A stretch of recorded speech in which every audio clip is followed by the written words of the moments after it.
ನಮಸ್ತೆ ಟಿವಿ 20 ಕನ್ನಡ ವಾಹಿನಿಗೆ ಸ್ವಾಗತ. ಕಾಶ್ಮೀರದ ಪಹಲ್ಗಾಮ್ನಲ್ಲಿ ಉಗ್ರವಾದಿಗಳು ಹತ್ಯೆ ಮಾಡುವುದನ್ನು ಖಂಡಿಸಿ ಮಾನ್ವಿ ಪಟ್ಟಣದ ಬಸವವೃತ್ತದಲ್ಲಿ ಜೆಡಿಎಸ್ ಪಕ್ಷದ ವತಿಯಿಂದ ಶ್ರದ್ಧಾಂಜಲಿ ಸಲ್ಲಿಸಲಾಗಿದೆ.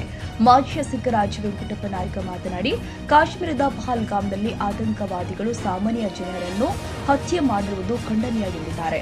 ಈ ರೀತಿಯ ಕ್ರೂರ ಕೃತ್ಯಗಳು ದೇಶದ ಶಾಂತಿ ಸಾಮರಸ್ಯಕ್ಕೆ ಧಕ್ಕೆಯಾಗಿದ್ದು, ಇಂತಹ ಘಟನೆಗಳನ್ನು ತೀವ್ರವಾಗಿ ಖಂಡಿಸುತ್ತೀವಿ.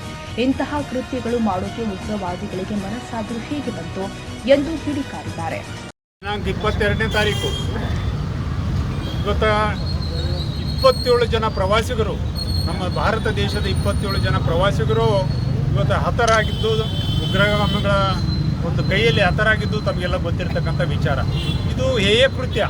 ಇದನ್ನು ಖಂಡಿಸ್ತಕ್ಕಂಥ ಕೆಲಸ ಇವತ್ತು ನಾವು ಮಾನ್ವಿ ತಾಲೂಕಾ ಜನತಾದಳ ಜಾತ್ಯತೀತ ಪಕ್ಷದ ಪರವಾಗಿ ಮತ್ತು ಅದೇ ರೀತಿ ವಿವಿಧ ಸಂಘಟನೆಗಳ ಪರವಾಗಿ ಖಂಡಿಸ್ತಕ್ಕಂಥ ಕೆಲಸ ಇವತ್ತು ನಾವು ಮಾಡ್ತಾ ಇದ್ದೀವಿ. ಇದು ಬೇರು ಸಮೇತ ಈಗಾಗಲೇ ನಮ್ಮ ಅಧ್ಯಕ್ಷರು ಹೇಳಿದಂಗೆ ಈ ಒಂದು ಉಗ್ರಗಾಮಿ ಏನು ಇದೆ ಅದನ್ನು ಬೇರು ಸಮೇತ ಕಿತ್ತತಕ್ಕಂಥ ಕೆಲಸ ಇವತ್ತು ಆಗಬೇಕಂತೇಳಿ ಈ ಸಂದರ್ಭದಲ್ಲಿ ಒತ್ತಾಯ ಮಾಡಲಿಕ್ಕೆ ಇಷ್ಟಪಡ್ತೀನಿ. ನಾವೆಲ್ಲ ಭಾರತೀಯರು, ನಾವು ಇವತ್ತು ಭಾರತದಲ್ಲಿ ಎಲ್ಲ ಜಾತಿ ವರ್ಗದವರು ಅಣ್ಣ ತಮ್ಮರಾಗಿ ಬಾಳ್ತಕ್ಕಂಥ ಕೆಲಸ ಇವತ್ತು ನಾವು ಮಾಡ್ತಾ ಇದ್ದೀವಿ.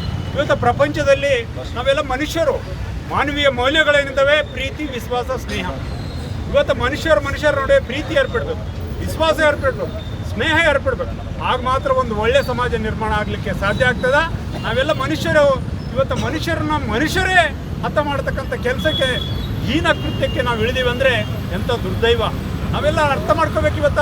ಇವತ್ತು ನಾವು ಪ್ರಾಣ, ಇವತ್ತು ಜೀವವನ್ನು ಕೊಡಲಿಕ್ಕೆ ನಮ್ಗೆ ಹಕ್ಕಿಲ್ಲ, ಜೀವವನ್ನು ತೆಗಿಲಿಕ್ಕೆ ಸಹ ನಮಗೆ ಹಕ್ಕಿಲ್ಲ. ಜೀವ ಕೊಡಲಿಕ್ಕೆ, ಜೀವ ತೆಗಿಲಿಕ್ಕೆ ಯಾರಿಗೆ ಹಕ್ಕಿದೆ?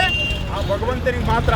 ಆ ಭಗವಂತ ಇಂಥ ಹೀನ ಕೃತ್ಯವನ್ನು ಮಾಡಿದವರಿಗೆ ಅವರಿಗೆ ಆ ಭಗವಂತನೇ ಶಿಕ್ಷೆ ಕೊಡ್ತಕ್ಕಂಥ ಕೆಲಸ ಹಾಗೇ ಆಗ್ತದೆ ಎಂಬ ಮಾತುಗಳನ್ನು ಈ ಸಂದರ್ಭದಲ್ಲಿ ಹೇಳಕ್ಕೆ ಇಷ್ಟಪಡ್ತೀನಿ.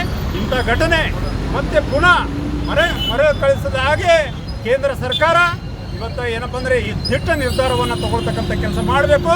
ಅವ್ರ ಜೊತೆಗೆ ನಾವೆಲ್ಲ ಭಾರತೀಯರು, ಇಲ್ಲಿ ಭಾರತ ದೇಶದಲ್ಲಿ ವಾಸ ಮಾಡ್ತಕ್ಕಂಥ ಹಿಂದೂಗಳು ಇರ್ಬೋದು, ಮುಸಲ್ಮಾನರು ಇರ್ಬೋದು, ಕ್ರಿಶ್ಚಿಯನ್ ಇರ್ಬೋದು, ಎಲ್ಲ ಜಾತಿ ವರ್ಗದವರು ಅವ್ರ ಜೊತೆಗೆ ನಾವು ಇರ್ತೀವಿ. ಈ ಕೇಂದ್ರ ಸರ್ಕಾರದ ಜೊತೆಗೆ, ರಾಜ್ಯ ಸರ್ಕಾರದ ಜೊತೆಗೆ ನಾವು ಇರ್ತೀವಿ ಎಂಬ ಮಾತುಗಳನ್ನು ಈ ಸಂದರ್ಭದಲ್ಲಿ ಹೇಳಿ ತಮ್ಮೆಲ್ಲರಿಗೂ ವಂದಿಸಿ ನನ್ನ ಮಾತುಗಳು ಮುಗಿಸ್ತೇನೆ. ಇದೇ ತಿಂಗಳು 22ರಂದು ನಡೆದಿರ್ತಕ್ಕಂಥ ಭಯೋತ್ಪಾದನಾ ದಾಳಿಯಲ್ಲಿ ಸುಮಾರು 26 ಜನಗಳು ಪ್ರಾಣವನ್ನು ತೆಗೆದಿದ್ದಾರೆ. ಅದರ ಅಂಗವಾಗಿ ಇವತ್ತು ಅವರೆಲ್ಲ ಹುತಾತ್ಮರಾಗಿರ್ತಕ್ಕಂಥ ನಾಗರಿಕರಿಗೆ ಶ್ರದ್ಧಾಂಜಲಿ ಕಾರ್ಯಕ್ರಮ ಹಮ್ಮಿಕೊಂಡಿರ್ತಕ್ಕಂಥದ್ದು ನಮಗೆಲ್ಲ ಗೊತ್ತಿರ್ತಕ್ಕಂಥ ವಿಚಾರ.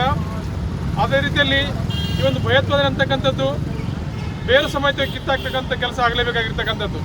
ಯಾಕೆಂದರೆ ಈ ಭಯೋತ್ಪಾದನೆಯಲ್ಲಿ ಏನಾಗುತ್ತೆ ಅಂದರೆ ಅವ್ರು ಯಾವ ಜನಗಳನ್ನು ನೋಡೋಂಗಿಲ್ಲ, ಯಾವ ಕುಟುಂಬದವ್ರನ್ನ ನೋಡೋಂಗಿಲ್ಲ, ಎಲ್ಲಿದ್ದಾರೆ ಅಂತ ನೋಡೋಂಗಿಲ್ಲ, ಅವರ ಪರಿಸ್ಥಿತಿ ಅಂತ ಕೂಡ ನೋಡೋದಿಲ್ಲ. ಹಾಗಾಗಿ ಈ ಒಂದು ಭಯೋತ್ಪಾದನೆ ಅಂತಕ್ಕಂಥ ಒಂದು ಪಿಡುಗೇನಿದೆಯೋ ಅದು ಜಗತ್ತಿನಾದ್ಯಂತ ಇರ್ತಕ್ಕಂಥ ಪಿಡುಗೇನೆ ಕಿತ್ತಾಕ್ಲೇಬೇಕಾಗಿರ್ತಕ್ಕಂಥದ್ದು. ಹಾಗಿದ್ದಾಗ ಮಾತ್ರ ಸಾರ್ವಜನಿಕವಾಗಿರ್ತಕ್ಕಂಥ ಎಲ್ಲ ಜನಗಳು ನೆಮ್ಮದಿಯಿಂದ ಬಾಳೋದಕ್ಕೆ ಆಗ್ತಕ್ಕಂಥದ್ದಾಗ್ತದೆ. ಅದಕ್ಕೋಸ್ಕರವಾಗಿ ಮತ್ತು ಸಾರ್ವಜನಿಕ ಸ್ಥಳಗಳಲ್ಲಿ ಯಾವ್ಯಾವ ಜನಗಳು ಹೋಗ್ತಿದ್ದಾರೆಯೋ, ಎಲ್ಲಿ ಒಂದು ಪ್ರಮುಖ ಸ್ಥಳಗಳಿದ್ದಾವೆಯೋ ಅಂಥ ಸ್ಥಳಗಳಿಗೆ ಹೋದಂಥ ಸಂದರ್ಭದಲ್ಲಿ ಕೂಡ ಅಲ್ಲಿಯ ಸರ್ಕಾರಗಳು ಸಾರ್ವಜನಿಕ ಹಿತರಕ್ಷಣೆ ಕಾಪಾಡೋದಕ್ಕೋಸ್ಕರವಾಗಿ ರಕ್ಷಣೆಯನ್ನು ಕೊಡಬೇಕಾಗಿರ್ತಕ್ಕಂಥದ್ದು. ಸೊ ಹಾಗಾಗಿ ಈ ಪಂದ್ಯ ನಡೆಯತಕ್ಕಂಥ ಕಾಶ್ಮೀರದಲ್ಲಿ ಪಹಲ್ಗಾಮ್ ಅಂತಕ್ಕಂಥ ಸ್ಥಳದಲ್ಲಿ ಅದು ಒಂದು ಒಳ್ಳೆಯ ಒಂದು ಪ್ಲೇಸ್ ಆಗಿರ್ತಕ್ಕಂಥದ್ದು, ಪ್ರವಾಸಿ ತಾಣವಾಗಿರ್ತಕ್ಕಂಥದ್ದಾಗಿದೆ.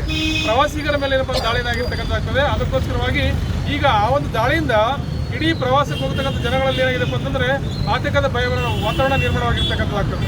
ಸೊ ನಮಗೆ ರಕ್ಷಣೆ ಇಲ್ಲಪ್ಪ ಅಂತಂದ್ರೆ ನಾವು ಎಲ್ಲಿ ಹೊರಗಡೆ ಹೋಗೋಕ್ಕಾಗದೇ ಇರ್ತಕ್ಕಂಥ ಪರಿಸ್ಥಿತಿ ನಮ್ಗೆ ನಿರ್ಮಾಣ ಆಗಿರ್ತಕ್ಕಂಥದ್ದು.